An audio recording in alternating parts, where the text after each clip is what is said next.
बिल्कुल, आपने जो स्मॉल कैप की बात की, इस पे मैं अलग से चर्चा करूँगा। स्मॉल कैप हो चाहे मिड कैप हो, ये एक अलग अभी एक चर्चा माँगता है। इस पर मैं आऊँगा शो में आगे चल के। अनिल जी, जी आमतौर पे कहा जाता है कि अक्टूबर का महीना जो होता है ना, उसमें तेज़ी बनी रहती है। वो अक्टूबर के महीने वाला असर है या फिर वाक़ई कुछ फंडामेंटली चेंज हो रहा है? नहीं, देखिए फंडामेंटली चेंज जरूर दिख रहा है। एक सबसे बड़ी जो चीज जो लक्ष्मण जी आ रही है बाजार में, वो इंडियन मार्केट की जो रेजिलियंस है ना, इसकी टेस्टिंग समझ लीजिए आने ये पिछले कुछ महीनों में बहुत जबरदस्त तरीके से हो गई।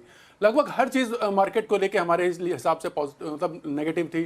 टैरिफ का प्रेशर था, बाकी चीजों के भी असर थे, लेकिन फिर भी देखिए मार्केट जिस हिसाब से गिरना चाहिए उस हिसाब से गिरा नहीं, जबकि एफआईआई जो है जबरदस्त सेलिंग कर रहे थे। ये अभी मैं आज डेटा देख रहा था, अभी तक इंडिया में केवल 9.5% जो पॉपुलेशन है वो केवल इन्वेस्ट कर रही है मार्केट में। और वैसे अगर रफली देखा जाए तो 4 to 5% की पॉपुलेशन है इन्वेस्ट में कर रही है। तो अगर ये आप सोचिए कि अभी उससे से जो ये फंड फ्लो आ रहा है, जो अभी हमने देखा सितंबर में ह्यूज रिकॉर्ड फंड फ्लो आया हुआ है फंड्स के पास में जो मनी, और उसमें अभी लेटेस्ट डेटा जो हम देख रहे थे उसमें था कि स्मॉल और मिड कैप में बहुत ह्यूज आया हुआ है डेटा फंड। तो उसकी वजह से मार्केट में जो है ना कहीं एक रेजिलियंस बहुत स्ट्रांग तरीके से बना हुआ है। और एक जो पॉजिटिव न्यूज़ है जो कहीं ना कहीं उसकी अब कहते हैं कि होराइजन पे दिखाई दे रही है, वो इंडिया और यूएस वाली ट्रेड डील, वो जैसे ही आती है तो वो पॉजिटिव ट्रिगर जो है वो बहुत तेजी से मार्केट को ऊपर लेके जाएगा। बैंक और बाकी सेक्टर्स तो वैसे ही ठीक है, जो एक लैगार्ड बना हुआ था आईटी, वो बहुत तेजी से रिकवर होगा, क्योंकि बॉटमिंग आउट होता हुआ दिख रहा है आईटी सेक्टर अब। और हम जो पहले आईटी से दूरी बना के रखे हुए थे, अब कहीं ना कहीं हम भी अपने जो है क्लाइंट्स को या फिर और भी लोगों को हम सलाह यही दे रहे हैं कि अब आईटी में एक बॉटम बन रहा है और यहाँ पर एक बहुत अच्छा अट्रैक्टिव वैल्यूएशन है जहाँ पर कि हम उसमें खरीदारी की जा सकती है। आईटी है तो मैं आईटी पे थोड़ा सा मैं चाहूँगा फोकस करना। टीसीएस का रिजल्ट आया, अनु सिंघल सर, टीसीएस का रिजल्ट आया, यहाँ से क्या माना जाए कि ये रिजल्ट ओवरऑल पूरे आईटी सेक्टर के लिए एक इशारे कर रहा है, ये एक ट्रेंड बना रहा है? देखिए, टीसीएस के नंबर्स अच्छे थे। दिक्कत क्या थी कि टीसीएस नंबर्स से पहले करीब करीब 6% भाग चुका था, अपने लो से रिकवर हो चुका था। और एक टीसीएस को लेकर थोड़ा डर ये फैला हुआ है कि जो डेटा सेंटर की आरओई है वो टीसीएस के आरओई से कम होगी। लेकिन मेरा ये मानना है कि टीसीएस के नंबर्स ठीक ठाक थे, प्लस टीसीएस की इंटेंट अच्छी है कि वो एआई पे काम कर रही है। अब तक आईटी कंपनियों की दिक्कत क्या थी कि वो कुछ इनोवेशन नहीं लेकर आया था। एटलीस्ट टीसीएस काम तो कर रहा है। अब वो टीसीएस का ये मूव सक्सेसफुल होगा या नहीं होगा, आप वो बेट लेना चाहते हैं या नहीं लेना चाहते हैं, ये आपके ऊपर डिपेंड करता है।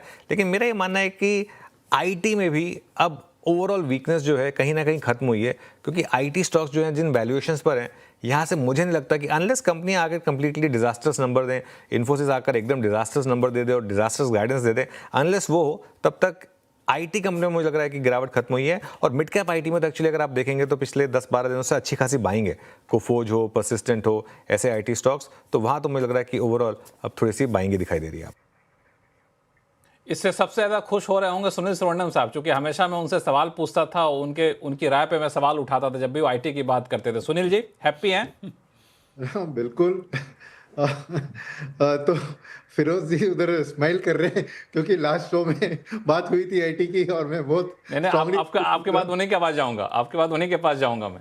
नहीं, देखिए, मेरा था कि ये ओवरसोल्ड है और बहुत पेसिमिज्म बिल्ड किया हो गया था। एक तरफ तो यूएस की स्लोडाउन के बारे में और दूसरी तरफ एआई रेडीनेस के लिए। और तभी मैंने कहा था कि इनकी जो 12,000 पीपल को ले ऑफ करने की बात, वो एक कंपनी की ओर से अच्छी खबर है, क्योंकि जो employees mid and senior level AI के लिए तैयार नहीं है, उनको लेट गो करना कोई बुरी बात नहीं है। ये आईटी एम्प्लॉयमेंट के लिए बात अलग है, बट कंपनी अपनी मार्जिन को अच्छी तरह मैनेज कर रही है, हाई कॉस्ट एम्प्लॉइज को निकल रही है और नए रिक्रूटमेंट्स को एआई एनेबल्ड तरीके से। और आज देखा अपने डेटा सेंटर इन्वेस्टमेंट और एक उन्होंने एक्विजिशन भी किया, ये भी मैं कह रहा था। तो इंडियन आईटी कंपनी के पास बहुत कैश है सही जगह पे एक्विजिशन करने का। तो मेरा कॉन्फिडेंस आता है इसी से कि हम इतने, उन्होंने प्रॉब्लम्स पिछले 10 15 20 साल में उन्होंने झेल लिया है, Y2K से लेकर ग्लोबल फाइनेंशियल क्राइसिस, तो ये भी प्रॉब्लम वो सॉल्व कर लेंगे। मगर मार्केट में एक नेगेटिविटी आई थी और पार्टली उसका रीजन था एफआईज का सेलिंग, क्योंकि जब एफआई सेल करते हैं, स्पेशली पैसिव फंड्स में सेलिंग होता है,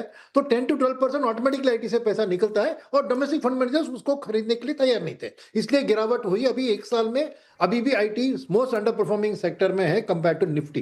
तो ये एक ओवरसोल्ड सिचुएशन से बाउंस बैक तो होना ही था, मगर खबरें जैसी आई और ये बेलवेदर कंपनी ने दिशा दिखा दिया है।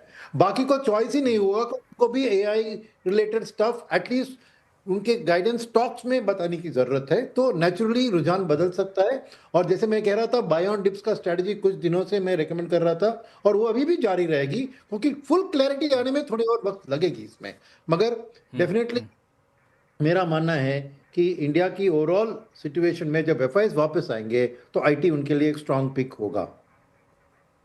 आईटी उनके लिए स्ट्रांग पिक होगा। फिरोज अजीज साहब, ओवरसोल्ड टेरिटरी में थी आईटी कंपनियां और अब बाउंस बैक आना लाजमी था जो आ रहा है। जी बिल्कुल बिल्कुल लक्ष्मण जी, ओवरसोल्ड टेरिटरी में देखो पास्ट परफॉर्मेंस के आधार पे तो आईटी बहुत खराब लग रहा था। ऑफ कोर्स लास्ट रिजल्ट्स जो थे आईटी सेक्टर के, जहां पे बाईबैक्स अनाउंस किए गए थे लार्ज आईटी कंपनीज से, that wasn't taken too positively, because जब मैं अभी थोड़े से दिनों पहले, महीने दिन पहले यूएस गया था, तो एक benchmarking from N innovation stand point IT industry की मैं देख रहा था। डेफिनेटली जो उम्मीद है एनालिस्ट्स की आईटी इंडस्ट्री से इंडिया के, वो खरी नहीं उतरी है। But I think from a capital market standpoint एक आईटी इंडिया के लिए एक डिफेंसिव सेक्टर रहा है, unlike other countries, and I think they have lived up to that image, and I think oversold territory में है। जैसे Sunil sir ने कहा, 3-4% का अल्फा निफ्टी के ऊपर, निफ्टी आईटी को निकालना इतना कठिन नहीं होना चाहिए फ्रॉम हियर ऑन। लेकिन आपने, मुझे याद है फिरोज साहब, आपने पिछली बार कहा था कि अगर मुझे बेट लगाना हो तो आईटी पे मैं नहीं जाऊंगा, क्योंकि यहाँ से आईटी उठेगा भी तो कितना उठेगा। नहीं लक्ष्मण जी, देखिए क्या है ना, मैं इन्वेस्टरों की बात करता हूं तो मैं खाली 3-4%, 5% का अल्फा देखता हूं साल भरी में। So I think if you look at it, of course थोड़ा अंडर परफॉर्मेंस आया है, but I personally think that अब एक हफ्ते की रैली है, ऑफ कोर्स अभी पिक्चर अभी बाकी है, but I personally think that I would not go for IT, because बहुत सारे और विकल्प है। जैसे कंजम्पशन का जो विकल्प है, वो उसकी पास्ट परफॉर्मेंस भी इतनी अच्छी कुछ नहीं रही है। जो 27 फंड है कंजम्पशन के, उसका मैं वापस आंकड़ा देख रहा था, तो उसमें -1% की लास्ट 1 ईयर की रिटर्न है, एवरेज रिटर्न है। तो अगर कंजम्पशन जैसी थीम जो बहुत सॉलिड हो, जो डोमेस्टिक फ्लोज और जीएसटी से फायदा ले पाए, और हेडविंड्स ना हो, H1B वीजा का हेडविंड ना हो, ट्रम्प के पूरे अनाउंसमेंट्स का हेडविंड ना हो, इनोवेशन का ड्रैग ना हो, लैक ऑफ इनोवेशन का ड्रैग ना हो, तो I would rather take a high probability alpha और an excess return than a low probability excess return. तो मैं अगर आपकी बातों को समराइज करूं तो ये कहूं कि आईटी में पॉसिबिलिटी है, लेकिन कई सारे इफ एंड बट्स हैं। इस वजह से आप आईटी के अलावा दूसरे विकल्पों पर ज़्यादा फोकस करते हैं, कंजम्पशन आपको ज़्यादा लुभा रहा है compare to IT. Sanjay Sinha साहब, आपकी क्या राय है? देखिए, मैं अपने राय को 2 भाग में बांट देता हूं लक्ष्मण जी। पहला, आधा भाग दे दीजिए सुनील जी को, आधा भाग दे दीजिए फिरोज जी को। चलिए ठीक है। तो एक भाग जो है वो है आईटी स्टॉक्स के परफॉर्मेंस का, और दूसरा भाग जो है वो है आईटी स्टॉक्स के फाइनेंशियल परफॉर्मेंस का। तो मैं समझता हूं कि जिस तरह की गिरावट हमने आईटी स्टॉक्स के प्राइसेस में देखी, शायद वो बॉटम इस सेक्टर के स्टॉक्स ने क्रिएट कर दिया, और इससे ज्यादा नीचे जाने की संभावना कम है। इसको आप किसी भी आंकड़े पे तौल लीजिए, पिछले 5 साल 10 साल की इनकी जो प्राइस अर्निंग रेशियो है और अब उनकी जो प्रोजेक्टेड अर्निंग्स है, उसके बेसिस पर मुझे लगता है कि अब इनके प्राइसेस के नीचे जाने की संभावना कम है। अभी थोड़ी बहुत उस प्राइस में हम लोगों ने तेजी देखी, बट ये प्राइस जो है, क्या ये बहुत ज्यादा रिटर्न यहां से दे सकती है? ये डिपेंडेंट है दूसरे फैक्टर पे, जो मैं दूसरा पहलू रखना चाहता हूं, वो है आईटी सेक्टर के फाइनेंशियल परफॉर्मेंस पे। तो आज जिस फेज से आईटी सेक्टर गुजर रहा है, वहां पर इस पूरे सेक्टर में स्ट्रक्चरल ट्रांसफॉर्मेशन हो रहा है। आपने जैसे आज आई थिंक अनुज ने इस बात को उठाया था कि टीसीएस अब अपने एआई के क्षेत्र में काम करना शुरू कर दिया है। तो मेरे ख्याल से जो बड़ी बड़ी आईटी कंपनीज हो या छोटी मझौली साइज की आईटी कंपनीज हो, इन सबको अपने बिजनेस मॉडल्स ट्रांसफॉर्म करने की जरूरत है आज के माहौल में।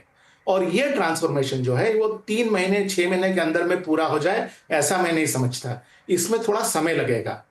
दूसरी बात जो है इसी के हाँ, खाली एक और छोटी बात कह दूं लक्ष्मण जी कि नहीं, अपनी बात पूरी करिए। तो जो आईटी किसी भी क्षेत्र की कंपनीज को जब हम देखते हैं, तो हम उनकी मार्जिन्स पर बड़ी पैनी नजर रखते हैं। आज आईटी सेक्टर्स की जो रियलिटी वो है, वो ये कि उनको अपफ्रंट इन्वेस्टमेंट करना है नए मॉडल के अनुसार अपने आप को ढालने के लिए। यानी कि अगर उनको एआई और डिजिटल अपॉर्चुनिटी को कैप्चर करना है तो उनको क्लाउड कंप्यूटिंग और एआई से संबंधित इंफ्रास्ट्रक्चर अपफ्रंट क्रिएट करना है और उसका रिटर्न उनको बैक एंडेड मिलेगा। तो यानी कि शुरू के समय में उनकी मार्जिन पर कंप्रेशन आएगा, बाद में हो सकता है मार्जिन सुधरे। मार्केट कितने दिन तक इनके स्टॉक प्राइसेस को ऊपर जाने देगी जब तक कि मार्केट क्लियरली समझ ना जाए कि उनकी मार्जिन कितनी एक्सपैंड करेगी। इसी के लिए मैं समझता हूं कि इस आईटी सेक्टर का जो व्यू है उसको दो भाग में देखना चाहिए, एक उनके स्टॉक प्राइस के परफॉर्मेंस को और दूसरा उनके फाइनेंशियल परफॉर्मेंस को। स्टॉक प्राइस की गिरावट जो है वो काफी हद तक पूरी हो गई, फाइनेंशियल परफॉर्मेंस में इंप्रूवमेंट मेरे ख्याल से अभी भी कुछ क्वार्टर्स दूर है।